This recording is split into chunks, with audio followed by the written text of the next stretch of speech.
MCC कार्यान्वयनका लागि MCA लगायतका जहाँ जहाँ कार्यालयहरू हुन्छन् खुल्छन् त्यो हरेक ठाउँमा गएर चाहिँ सोझो आक्रमण गर्ने जनताले एमसीसीमा काम गर्ने कर्मचारीहरूलाई गाउँमा घरमा बाटोमा राति बिहान जहाँ भेटिन्छ त्यहीँ ढाल्ने र यो विज्ञापन बजाउने जुनसुकै टेलिभिजन जुनसुकै एफएम त्यो सबैमा आक्रमण हुन्छ। यसमा अभिनय गर्ने कलाकारहरू माथि पनि आक्रमण हुन्छ, छोडिँदैन। जुनसुकै ठाउँमा पनि राम्रोसँग सुने हुन्छ। यिनीहरूलाई जहाँ भेटिन्छ त्यही खत्तम गर्ने र यी संस्थाहरूमाथि पनि पूर्ण रूपमा जनताले चाहिँ आक्रमण गर्ने, ध्वस्त गर्ने, ज्यान माया मार्न तयार हुनुहोस् भनेर भन्छौँ। तयार भएर मात्र एमसीसीको पक्षमा कोही मान्छे उभियोस्। यो हुन्छ, यो नै यसको विकल्प हो। यसका प्रमुख भनेकै आफ्नै आमा बेचेर दुध भात खान चाहन्छन्, मासु भात खान चाहन्छन्। तर नेपाल आमाको सन्दर्भमा आमा उनले बेचेर बेचिँदैन, हामी पनि सन्तान छौँ। हर एक इँटा हामी भत्काउँछौँ। तर तिमीले विज्ञापन गर्ने काम होइन, तिमीले काम गर्ने हो, गरेर देखाऊ। संसदबाट पास भएर पास हुँदैन, व्यवहारमा पास गरेर देखाऊ। अनि यसको काम चाहिँ यो के तपाईँको विज्ञापन बजाउने हो कि यसले अरू काम गर्ने हो? अहिले अमेरिकनहरूले जे नेपालमा विज्ञापनहरू चाहिँ सञ्चालन गरिरहेका छन्, यो साइको वार हो। वार गर्न थालिसक्यो अमेरिकाले।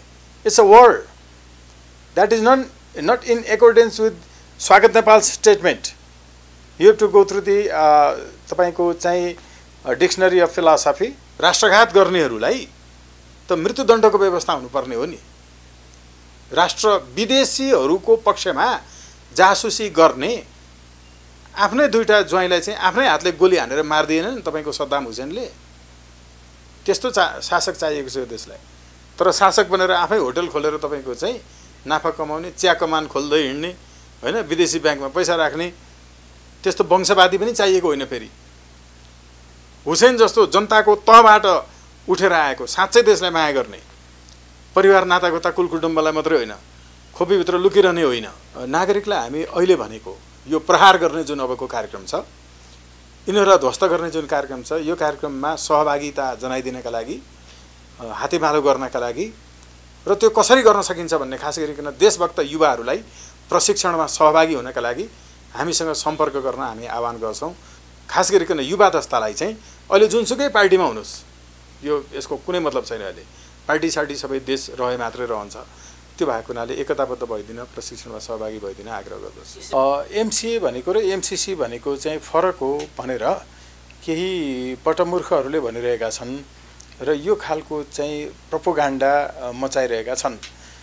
यो एमसीए र एमसीसी एउटै हो भन्ने कुरो चाहिँ यिनीहरूले अब कहाँ पढेका हुन् होइन, कति जान्दछन्, कानुन कुनै कानुन बमोजिम स्थापित हुने संस्थाको उद्भव के हुन्छ, कसरी हुन्छ भन्ने कुरो चाहिँ जानकारी नभएकाहरूले भनेपछि यस्तो भ्रम सिर्जना भएको हो। र यो भ्रम सिर्जना हुनु र भ्रम सिर्जना गर्नु फरक कुरा हो। उहाँहरूले जुन सिर्जना गर्नुभएको छ यो चाहिँ आफैमा एउटा प्रोपोगन्डा हो र यसलाई अलिकति प्रष्ट गर्नै पर्ने भएको छ कि। म अलिकति दुर्गाजी त्यो उदो फाइल ल्याउनु यो अगाडिको टेबलको, यो एमसीए भनेको के हो र एमसीए चाहिँ कसरी तपाईँको जन्मिन्छ, यसको जन्म कसरी हुन्छ भन्ने कुरो चाहिँ बताउनै पर्ने भयो कि। यो एमसीसी जुन छ नि, एमसीसी को कम्प्याक्ट जुन छ त्यो कम्प्याक्टको चाहिँ आर्टिकल 3 हेरिदिनु पर्यो कि पढ्न जान्ने मान्छेले होइन। यो आर्टिकल 3 हो, यहाँ देखिन्छ होइन। मलाई लाग्छ तपाईँले क्लोज गर्नुभयो होला। यो क्लोज गर्दाखेरि अब यसमा के छ भन्ने कुरो चाहिँ यो एमसीसी को चाहिँ आधिकारिक डकुमेन्ट हो है, आधिकारिक डकुमेन्ट हो। हामीले यसको चाहिँ सम्बन्धित होइन निकायमा प्रस्तुत गरिरहेका छौँ। यसमा एउटा कुरो बुझिदिनु पर्यो उहाँहरूले। नेपालीको पनि अहिले म सुनाउँछु। यसले के भन्छ भने with the prior written consent of MCC, the government will designate an entity to be established through a formation order issue भन्छ। यो चाहिँ गठन आदेशबाट गठन हुने एउटा entity will be established, entity एउटा संस्था स्थापना हुनेछ। अनि के भन्छ भने मैले त्यो सेन्टेन्स जुन छ त्यो सेन्टेन्सलाई चाहिँ अलिकति तल आएर अर्को एउटा चाहिँ तपाईको फुल स्टपबाट के भन्छ भने an entity will be established under an order issued by the government, गभर्नमेन्टबाट त्यो चाहिँ गठन आदेश भन्ने हुन्छ, एउटा गठन आदेशबाट हुन्छ। Such entity will be refer to be here in as MCA Nepal. यसलाई क्लियरली देखाइदिनु भयो भने नि यो एमसिए नेपाल भन्ने कुरो जुन छ नि बोल्डमा छ, देखिन्छ होला हैन। यो एमसिए नेपाल भन्ने कुरो यो मैले लेखेको, अरू कसैले गरेको, अर्को कुनै तपाईको अनलाइनमा आएको पनि होइन है। यो कुनै अनलाइनमा आएको होइन नि, यो नेपालीले बनाएको, मैले लेखेको पनि होइन। यो चाहिँ अमेरिकनहरूले तयार गरेको तपाईको चाहिँ एमसिसी कम्प्याक्टमा जहाँ चाहिँ नेपाल सरकारले सहमति जनाइसक्यो। योभन्दा पहिला चाहिँ त्यो हाम्रो कार्कीजीदेखि गएर एमसिए नेपाल भन्ने चाहिँ एमसिसी कम्प्याक्टको धारा 3 को उपधारा 3(2) को बी भन्नेमा छ के एमसिए नेपाल त्यहाँ छ। एमसिए भनेको बेग्लै हो, एमसिसी भनेको बेग्लै हो भन्ने मूर्खहरूले पढेकै छैनन्। अब हो यो चाहिँ जन्मिन्छ कहाँबाट? नेपालको कुनै पनि संस्थाहरू जसलाई सरकारले गभर्न गर्छ हो, त्यो संस्था कहाँबाट जन्मिन्छ बताउन् न तिनीहरूले, नत्र पढुन् ट्युसन। त्यो कहाँबाट जन्मिन्छ भने कुनै तपाईको चाहिँ गठन आदेशबाट हुने, सरकारले राजपत्रमा सूचना प्रकाशित गरेर गर्छ, ऐनबाट निर्देशित हुने, तपाईको विधायिकाले ऐन बनाउँछ हैन। अरू केही चाहिँ विकास समितिहरू हुन्छन्, विकास समितिहरूको पनि तपाईको चाहिँ ऐनले दिएको चाहिँ अधिकार बमोजिम हैन, अनि विकास समितिहरू गठन हुन्छन्। हो यो चाहिँ एमसिए नेपाल भन्ने चाहिँ कहाँबाट जन्मियो त? यसको पहिलो पटक लेखिएको ठाउँ कहाँ छ? नेपाल सरकारले पहिलो पटक एमसिए लेखेको होइन नि, नेपाल सरकारको गठन आदेशमा पहिलो पटक एमसिए आएको होइन। MCA is mentioned in article 3 तपाईको कम्प्याक्टमा, र त्यहाँबाट उत्पत्ति भएकोलाई अनि नेपाल सरकारले मान्यता दियो। राजपत्रमा सूचना प्रकाशित गरेर हेर्नुहोस्, राजपत्रमा सूचना प्रकाशित गरेर उसले अबदेखि यो अमेरिकनहरूले एमसिए नेपाल चाहिँ गठन गर्नुपर्छ भनेर त्यो धारा 3(1) मा भनेको छ। त्यो भएको हुनाले अब हामी त दासै हौँ, हामीले चाहिँ यसलाई अब गठन आदेशबाट ल्यायौँ भनेर अनि नेपाल सरकारले एउटा गठन आदेश भन्ने चाहिँ ल्यायो। त्यो भनेको तपाईको चाहिँ राजपत्रमा सूचना प्रकाशित गर्यो। त्यो भाग 68 हो जहाँसम्म मलाई लाग्छ। हो तपाईको राजपत्रको खण्ड 68 यो 75 सालको वैशाख 5 गते आयो राजपत्रमा हेर्नुहोस्। हो यो राजपत्रमा प्रकाशित भएको चाहिँ कुनै तपाईको संसदले भनेर हैन, नेपालीले नै कसैले भनेर होइन, एमसिसीमा भनेको हुनाले गरेको हो। अब यसले के गर्छ भने एमसिसीले जे काम गर्छ त्यो सबै काम गर्न एमसिएले गर्ने हो भन्छ। हेर्नु यसको तपाईको चाहिँ एमसिसी को सम्पूर्ण कार्यान्वयन गर्ने उद्देश्यले एमसिए चाहिँ राजपत्रमा सूचना प्रकाशित गरेर अस्तित्वमा ल्याइएको हो भन्ने कुरो लेखेको छ के। अब हो यो पढ्न जान्नेहरू त छैन, यिनीहरू त नोटमा के लेखेको छ मात्रै पढ्न जान्दछन्। नोटमा पनि अरू तपाईको it will be guaranteed to be हैन।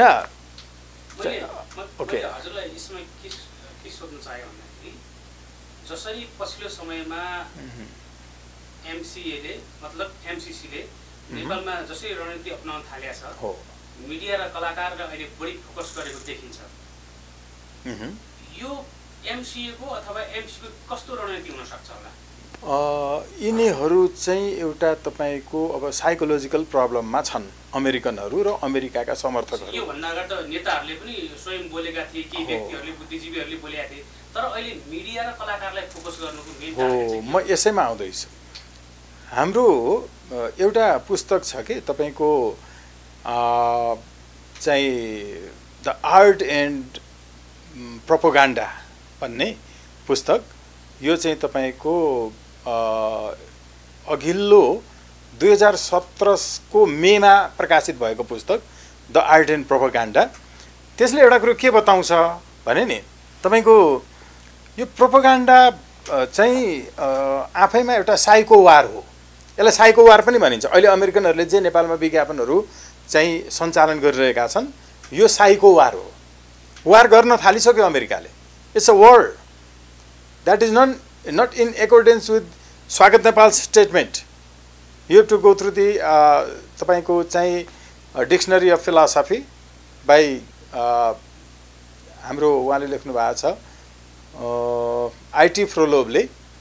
अर्को तपाईँको नेपालीकै लेखक भनौँ न, नेपालको लेखक चाहिँ हुनुहुन्छ तपाईँको प्राध्यापक डाक्टर गोपाल शिवाकोटीज्यू। गोपाल शिवाकोटीज्यूले लेख्नु भएको चाहिँ राजनीतिक शब्दकोश भन्ने एउटा छ के, त्यो राजनीतिक शब्दकोशमा तपाईँले चाहिँ हेर्नु भने यहाँ मसँग पनि छ यो 808 पृष्ठको 808 पृष्ठमा भएको यो चाहिँ तपाईँको 808 मा चाहिँ अघिल्लो 807 देखि उहाँले तान्नु भएको छ।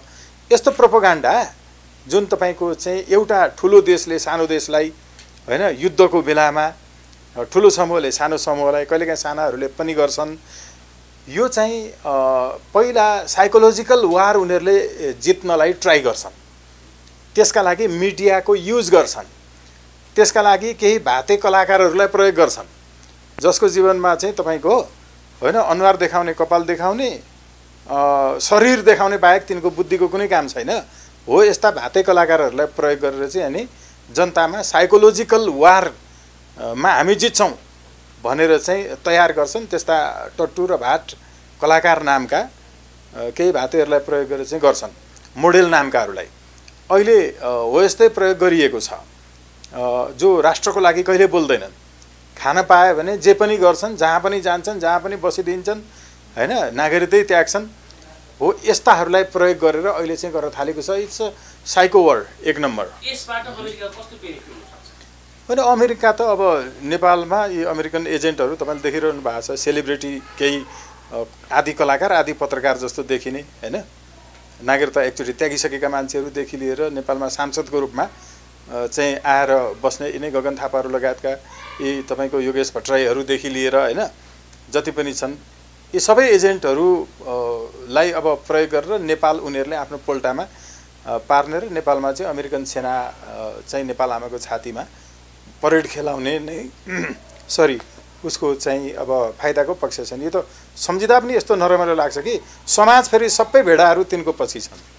भेडाहरू जति फेरि सबै अनुहारको पछि लागेका छन्, भेडाहरू जति सबै तपाईँको चाहिँ सम्पत्तिवाल मान्छेको पछि लागेका छन्, सेलिब्रिटीहरूको पछि लागेका छन्, जसको कारण देश एउटा भड्खालामा तपाईँको जाकिन खोज्दैछ। अहिले अमेरिकनहरूले प्रयोग गर्ने चाहिँ अहिले अमेरिकनहरूले प्रयोग गर्ने चाहिँ यस्तै जसका पछाडि धेरै भेडाहरू छन् हो, त्यही मोडेल सेलिब्रिटीहरू, पत्रकारहरू होइन, कार्यक्रम सञ्चालकहरू, यस्ताहरूलाई प्रयोग गरेर साइको वार जित्न खोज्दैछन्। अहिले हुन लागेको यो बडा दुःखपूर्वक भन्नुपर्छ।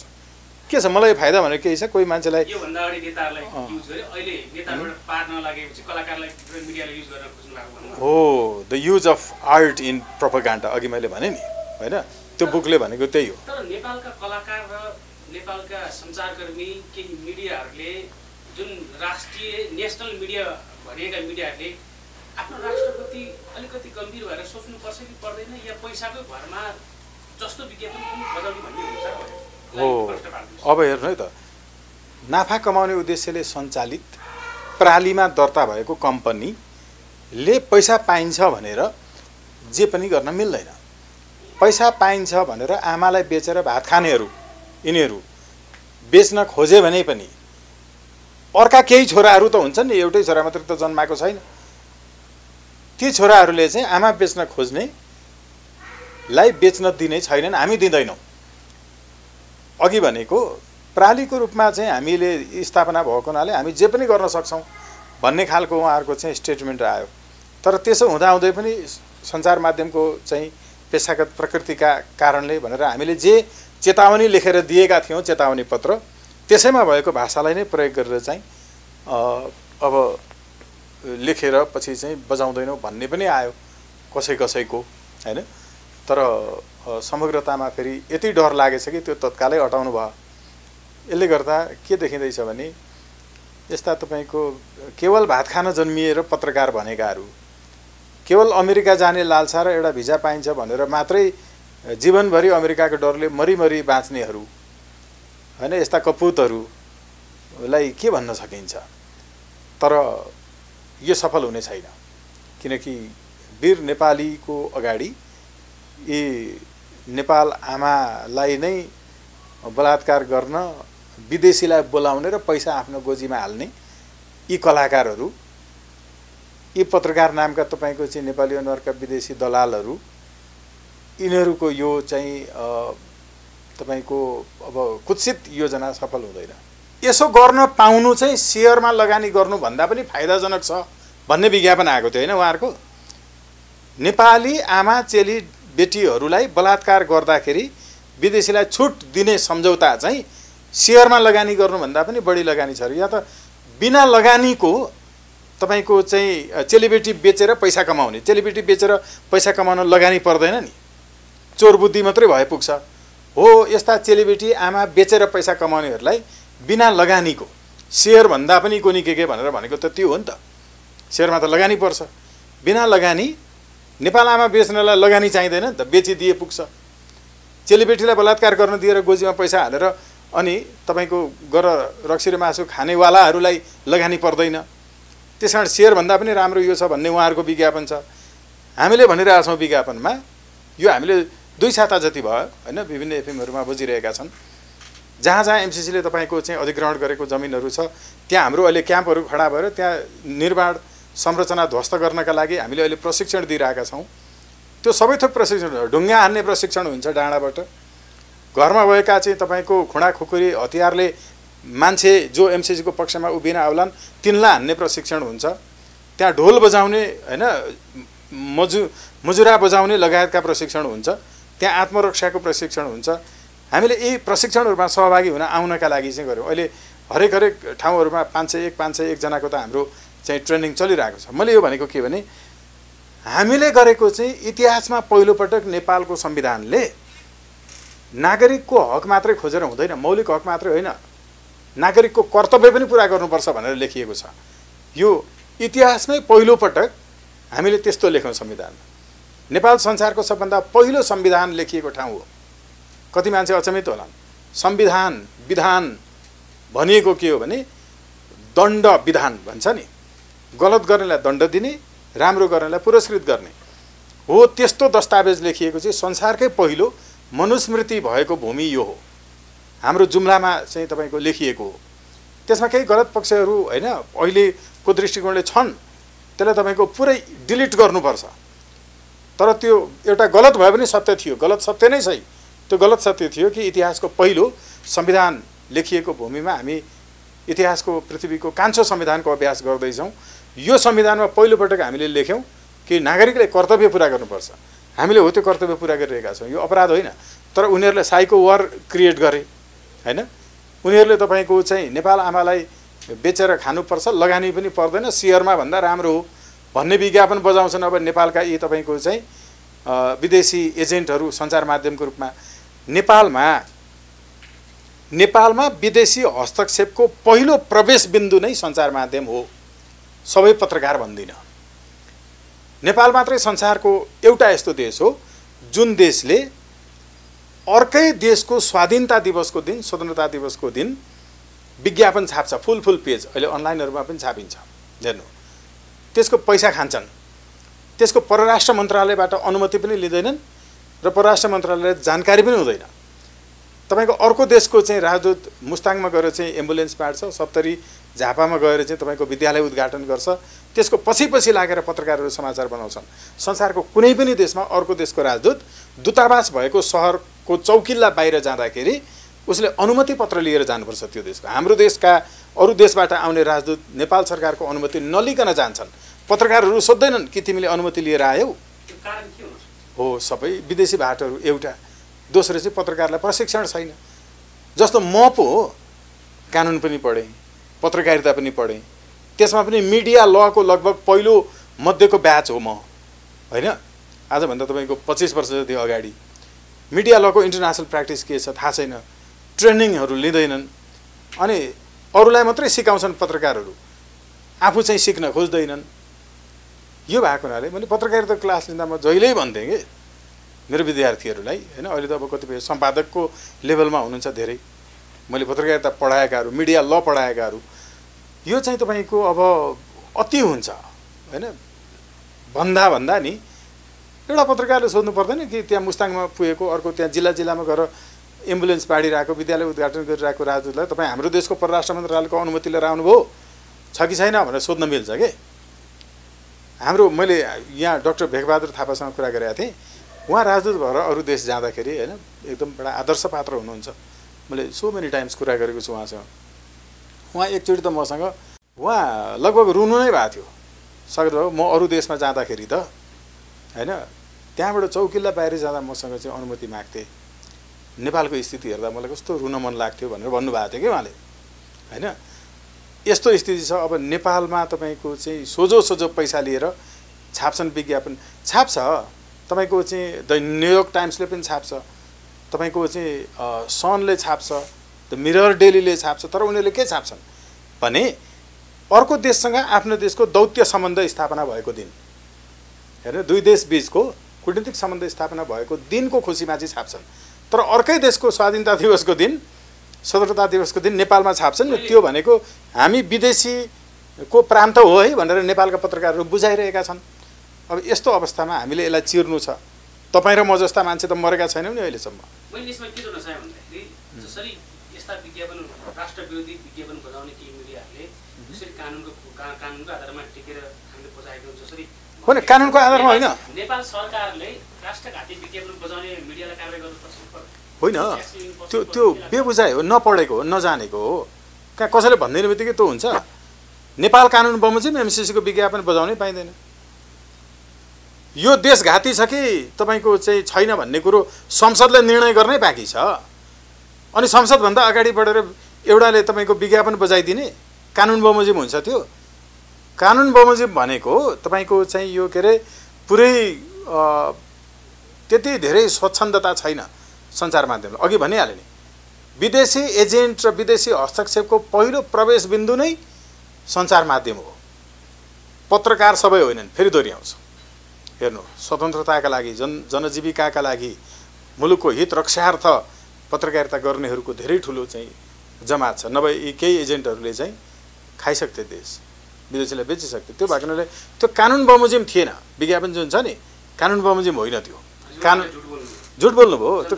अनि त्यो त 16 आना कुनै प्राइभेट लिमिटेड तपाईँको चाहिँ कम्पनीले राष्ट्रहित विरुद्धको विज्ञापन बजाउन नपाउने चाहिँ कानुन छ।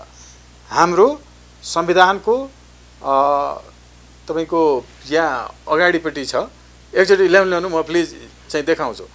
कहिल्यै पनि यस्ता संविधान र अरू कुनै कुराहरू चाहिँ तपाईँको यस्ता सूचनाहरू चाहिँ बजाउन पाइँदैन। म यहाँ अहिले भन्दै थिएँ नि स्वतन्त्रताको हक, धारा 17 को कुरा गर्दै थिएँ होइन। धारा 17 मा चाहिँ के भन्छ भने अभिव्यक्तिको स्वतन्त्रता सबैलाई हुन्छ। यो अभिव्यक्ति स्वतन्त्रता अन्तर्गत उहाँले भन्नुहुन्छ। तर अभिव्यक्ति स्वतन्त्रता हुँदाहुँदै पनि विचार अभिव्यक्तिको स्वतन्त्रतामा चाहिँ के भन्छ भने नेपालको सार्वभौमसत्ता, भौगोलिक अखण्डता, राष्ट्रियता, स्वाधीनता वा सङ्घीय इकाइ वा विभिन्न जात जाति धर्म सम्प्रदाय बीचको सुसम्बन्धमा खलल पार्ने, जातीय भेदभाव वा छुवाछुतलाई दुरुत्साहन गर्ने, श्रमप्रति अवहेलना गर्ने, गाली बेइज्जती, अदालतको अवहेलना हुने, अपराध गर्न दुरुत्साहन गर्ने वा सामाजिक शिष्टाचार वा नैतिकताको प्रतिकूल हुने कार्यमा मनासिब प्रतिबन्ध लगाउने गरी ऐन ल्याउन रोक लगाएको मानिने छैन। यति कुरामा रोक लाग्छ। हेर्नुहोस्, अनि यो तपाईँको सञ्चारको हक भन्ने चाहिँ अर्को एउटा व्यवस्था गरेको छ। सञ्चारको हक भनेर चाहिँ सञ्चार माध्यमले जेसुकै गर्न पाइँदैन, प्रचलित कानुन बमोजिम मात्रै गर्न पाइन्छ। प्रचलित कानुन बमोजिम भनेको के हो? यही अघि अहिले भनेको राष्ट्रिय स्वाधीनता विरुद्धको यस्ता कुराहरू चाहिँ प्रचार प्रसार गर्न पाइँदैन। नेपालको कुनै कानुनले विदेशी एजेन्ट बनेर खुरुखुरु पैसा लिएर आएर सूचना बजाउन कहाँ लेखेको छ? यो तपाईँको चाहिँ साबुनको डल्ला बेचे जस्तो मात्रै हो, पत्रिका निकालेर बेच्ने कुरा, टेलिभिजनको कार्यक्रम बेच्ने कुरा। तपाईँ हाम्रो समयमाथि उनीहरूले बिजनेस गरिरहेछन् होइन र? यति बजेदेखि यति बजेसम्मको समाचार त्यहाँभित्र विज्ञापन बजाउँछन् नि। त्यो त तपाईँ र मैले बसेर हेरिदिएको कारणले हाम्रो समयमाथि उनीहरूको विज्ञापन बजार र पैसा कमाउने भाँडो चाहिँ हाम्रो समय हो। जनताको समयमा हामी त्यो विज्ञापन हेर्न बसेकै होइन। नेपालमा नेपाली चेलीबेटीलाई बलात्कार गर्दा पनि मुद्दा लाग्दैन भन्ने कुरालाई ठिक हो भन्ने विज्ञापन हेर्न हामीले टेलिभिजन च्यानलको पैसा तिरेर हामीले हेर्न बसेका होइन। हामीलाई चाहिने कुरो मात्रै हेर्न बसेको हो। त्यसै भएको हुनाले संसारमै सबभन्दा पहिलो पटक मिडिया कन्ज्युमर्स राइट्स एसोसिएसन मिकोरा छोटकरीमा हो, त्यो संस्थाको म महासचिव हो। संसारको पहिलो मिडिया कन्ज्युमर्स राइट्स एसोसिएसन मिडियामा आउने कन्टेन्ट पनि हाम्रो दिमागले कन्जम्सन गर्ने चाहिँ चिजवस्तु हो त्यो हाम्रो दिमागको खुराक हो। दिमागको खुराकमा हामीलाई दिग्भ्रमित बनाउने जेसुकै कुरा हालिदिँदाखेरि हाम्रो दिमागको खुराकमा यस्ता गलत कुराहरू हालिदिने मान्छे विरुद्ध कारबाही गर्ने कानुनहरू छन्। हेर्नुहोस् अब यसको अध्यक्ष हाम्रो निर्मल राज हाम्रो निर्मल पौडेलजी हुनुहुन्छ। पहिला आनको पनि अध्यक्ष हुनुहुन्थ्यो, म महासचिव छु। अनि पढ्नु जानु के छैन, इन्टरभ्यू लिने बित्तिकै अनि अलिकति तपाईँको समाचारमा आउने बित्तिकै अनि सबै ज्ञानी भइहाल्छ, जान्ने भइहाल्छ मान्छे।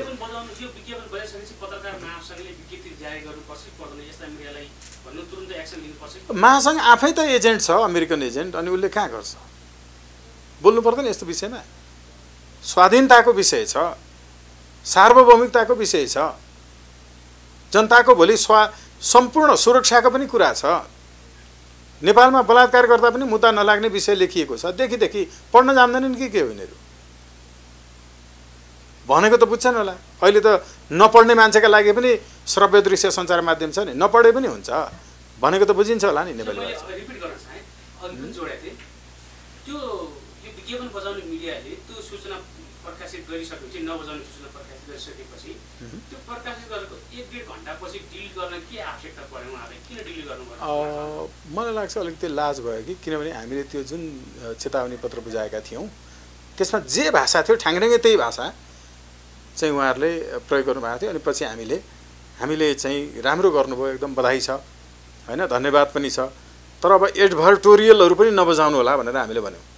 एडभर्टोरियल चाहिँ कन्टेन्ट अर्कै रिपोर्ट बजाए जस्तो गर्ने, तर त्यो ठिक छ भनेर भन्ने जस्तो योभन्दा अगाडि चाहिँ एउटा यो जनतासँग प्रधानमन्त्रीसँग सिधा कुरा कि के भन्ने कार्यक्रममा होइन, सिधा कुरा प्रधानमन्त्रीसँग भन्ने कार्यक्रममा चाहिँ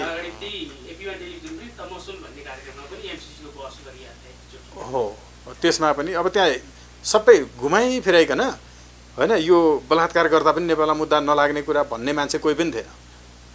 हेर्नु है, यो तपाईँको चाहिँ 4.1 को 3.1 को 3.2 को कुरा भन्ने होइन, यता तपाईँको चाहिँ 5A को सेड्युलको कुरा गर्ने मान्छे कोही पनि थिएन। एकदम बौद्धिक कुरा गर्ने, ठुल्ठुलो कुरा गर्ने, वास्तवमा के हो भन्ने कुरा चाहिँ यसको व्याख्या कसरी हुन्छ भन्ने कुरा भन्ने कोही पनि थिएन कि। कानुनको व्याख्या चाहिँ त्यहाँ आउने कुनै मान्छेले गर्ने होइन। कानुनको व्याख्या चाहिँ तपाईँको न्यायाधीशले पनि, स्वागत नेपालले पनि, अर्को वकिलले पनि गर्ने होइन। कानुनको व्याख्या कसरी गर्ने भने आजभन्दा 68 वर्ष अगाडि कानुन व्याख्या सम्बन्धी ऐन भन्ने आएको छ कि। हो त कानुन व्याख्या सम्बन्धी ऐनले कसरी गर्नुपर्छ भनेको छ, त्यसरी गर्नुपर्छ हो। त्यो त्यसको आधारमा गर्ने हो। किन यता ओलीहरू यो साइबर सेलहरू ककलले के भन्दै थिए, तर 5 जना न्यायाधीशबाट एउटै फैसला किन आयो अस्ति भनेपछि the interpretation was in line with legal interpretation act 2010। यो अहिले 2010 चाहिँ एडी होइन, मैले बीएस को कुरा गरेको। त्यो समयदेखि स्थापित केही मूल्य मान्यताहरू छन्। यो कम्प्याक्टमा भएको अक्षर व्याख्याको सिद्धान्त भन्छ, भाव व्याख्याको होइन। त्यसको चाहिँ तपाईँको लक्षणा व्यञ्जना इत्यादि गर्न पाइँदैन। त्यसको शब्दार्थ, भावार्थ, लक्ष्यार्थ, गुणार्थ सबै मिलाएर यथार्थ निकाल्ने र त्यो यथार्थलाई फेरि त्यो व्याख्या सम्बन्धी ऐनको व्याख्याको सिद्धान्त बमोजिम ट्याली गरेर हेर्दाखेरि मिल्यो भने ठिक हो। अहिले यो भनेको चाहिँ जम्मामा यो तपाईँको चाहिँ सैन्य रणनीतिक कार्यक्रम हो होइन, आइपिएस अन्तर्गतको कार्यक्रम हो, यो अमेरिकी सैनिक कार्यक्रम हो, यो आर्थिक दबावमा पार्ने कार्यक्रम हो। यो आर्थिक दबावको कार्यक्रम उनीहरूले नै बनेका छन्। हेर्नु 2019 को तपाईँको चाहिँ आइपिएस को रिपोर्टमा चाहिँ राम्रोसँग भनेको छ। मैले यसमा के जोड्न चाहे भन्दाखेरि एउटा मिडियामा हिजो न्युज आएको छ, एमसिसीले नेपालमा विज्ञापन बजाउन थाल्यो भनेर टाइटल लेखेको छ। तर भित्रमा के लेखेको छ भन्दाखेरि अब चाँडै नै यो राष्ट्रिय टेलिभिजन नेपाल टेलिभिजन पनि यो विज्ञापन बजाउन हामी कोसिस गरिरहेका छौँ भनेर एमसिएका प्रमुखले आफ्नो अभिव्यक्ति दिएको देखिन्छ। त्यहाँ एमसिएका प्रमुखको नाम पनि खुलाइएको छैन। तर अन्य जसरी एउटा विज्ञापन एउटा टेलिभिजनमा उहाँहरू सफल हुनु भएन, नागरिकले प्रतिकार गरेर तुरन्त अहिले त्यो विज्ञापन हटेको छ र अन्य टेलिभिजनहरू पनि यो प्रोजेक्ट जायज भनेर दिँदै हिँड्नु भएको छ। अबको दिनमा चाहिँ अन्य टेलिभिजनमा बन्यो भने यहाँको अभियान र सम्पूर्ण नागरिकलाई कसरी आह्वान गर्नुहुन्छ? के गर्नुहुन्छ? जुनसुकै टेलिभिजन, जुनसुकै एफएम, त्यो सबैमा आक्रमण हुन्छ। यसमा अभिनय गर्ने कलाकारहरू माथि पनि आक्रमण हुन्छ, छोडिँदैन। जुनसुकै ठाउँमा पनि राम्रोसँग सुने हुन्छ। तिनीहरू कलाकारै होइनन्, तिनीहरू मोडेल नै होइनन्। मोडेल दुष्कृतिको पनि र तपाईँको चाहिँ दुश्चिन्तनको पनि हुन्छ होइन। ऊ छ नि तपाईँको चाहिँ हिटलरका सञ्चार मन्त्री थिए कि, तपाईँको एडोल्फ हिटलरका सञ्चार मन्त्री चाहिँ डाक्टर गोएबल्स भन्ने थिए।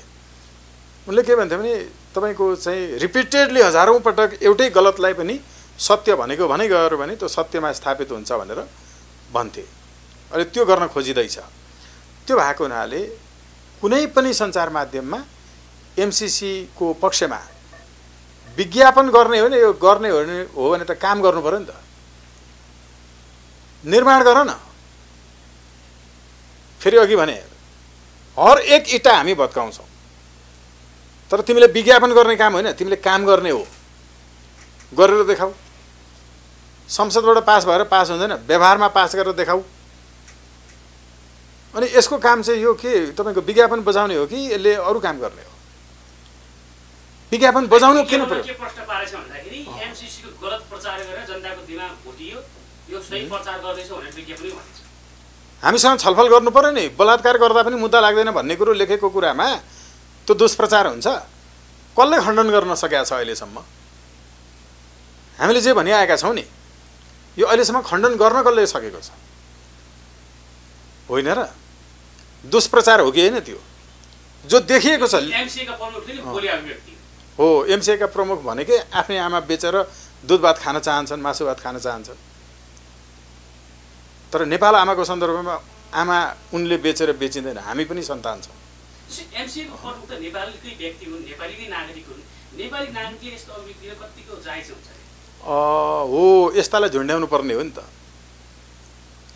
राष्ट्रघात गर्नेहरूलाई त मृत्युदण्डको व्यवस्था हुनुपर्ने हो नि। राष्ट्र विदेशीहरूको पक्षमा जासुसी गर्ने आफ्नै दुईटा ज्वाइँलाई चाहिँ आफ्नै हातले गोली हानेर मारिदिएन नि तपाईँको सद्दाम हुसेनले? त्यस्तो शासक चाहिएको छ यो देशलाई। तर शासक बनेर आफै होटल खोलेर तपाईँको चाहिँ नाफा कमाउने, चिया कमान खोल्दै हिँड्ने होइन, विदेशी ब्याङ्कमा पैसा राख्ने, त्यस्तो वंशवादी पनि चाहिएको होइन। फेरि हुसेन जस्तो जनताको तहबाट उठेर आएको, साँच्चै देशलाई माया गर्ने, परिवार नातागोता कुल कुटुम्बलाई मात्रै होइन, खोपीभित्र लुकिरहने होइन।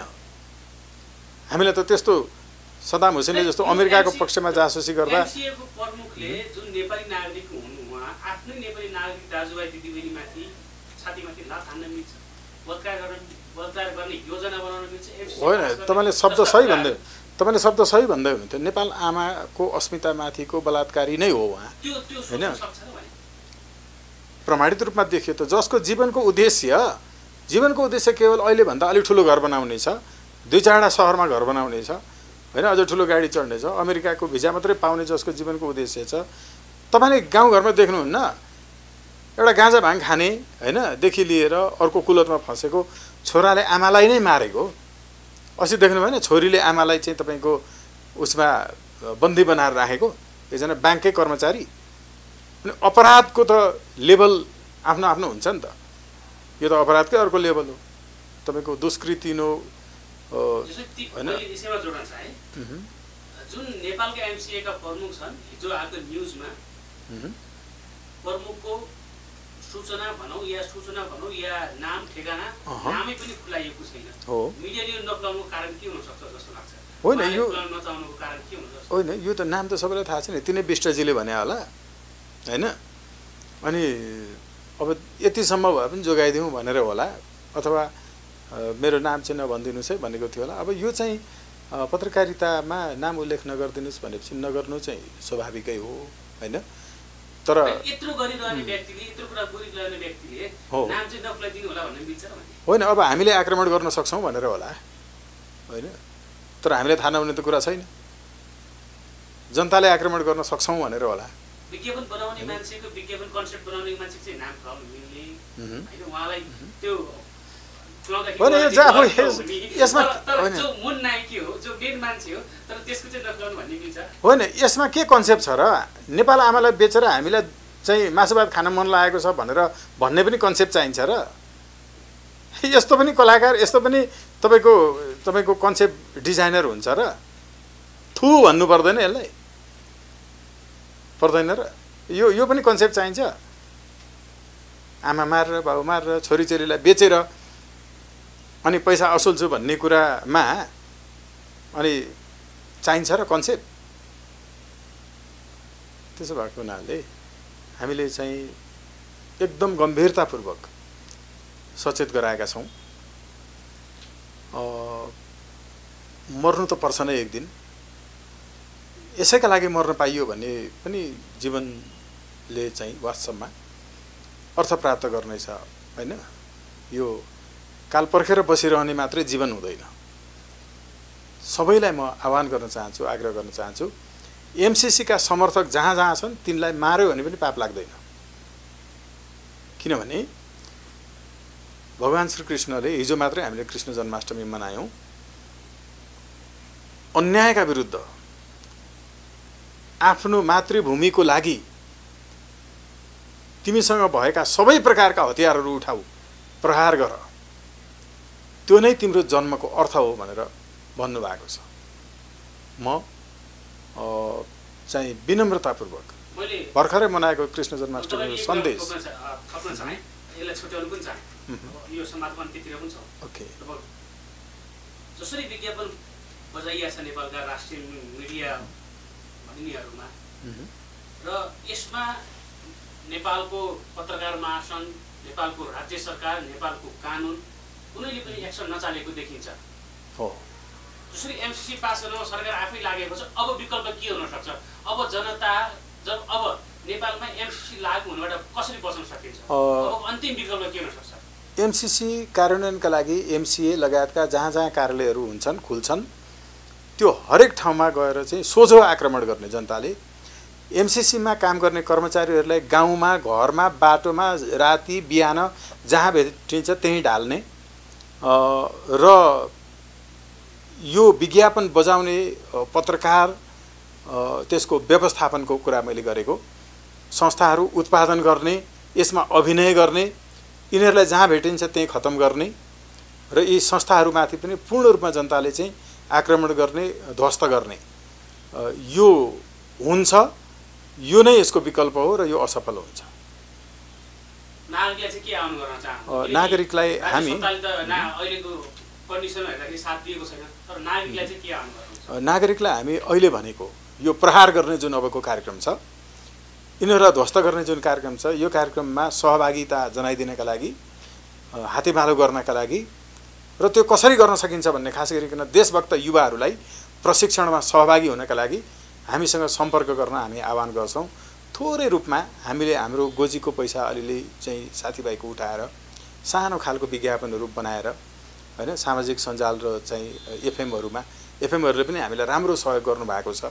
जो देशभक्त मिडियाहरू हुनुहुन्छ उहाँहरूले बजाइदिइराख्नु भएको छ। अहिलेको गोलबद्ध हुने क्रम पनि एकदमै जारी छ देशभरिबाट र जहाँ जहाँ निर्माणको चाहिँ क्रम भएका छन् हामी ती ठाउँमा पुग्दै पनि आएका छौँ। त्यहाँ सहभागी भइदिनु हुनका लागि र खास गरिकन युवा दस्तालाई चाहिँ अहिले जुनसुकै पार्टीमा हुनुहोस्, यो यसको कुनै मतलब छैन। अहिले पार्टी सार्टी सबै देश रहे मात्रै रहन्छ। त्यो भएको हुनाले एकताबद्ध भइदिन, प्रशिक्षणमा सहभागी भइदिन आग्रह गर्दछु। यसैमा के थप्न चाहे भन्दाखेरि अन्तिममा जसरी एमसीसी पास गर्नमा कदममाथि कदम मिलाउने दुष्प्रयास गर्ने व्यक्तिहरूलाई चाहिँ के भन्नुहुन्छ अन्तिममा? दुष्प्रयास गर्ने व्यक्तिहरूले ज्यान माया मार्न तयार हुनुहोस् भनेर भन्छौँ। देशको लागि यो चाहिँ हुन सक्छ।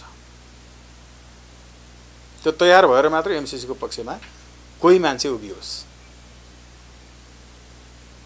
अल्टिमेटली समय समाजको लागि यहाँ धन्यवाद आभार व्यक्त गर्छु, धन्यवाद ज्ञापन गर्छु।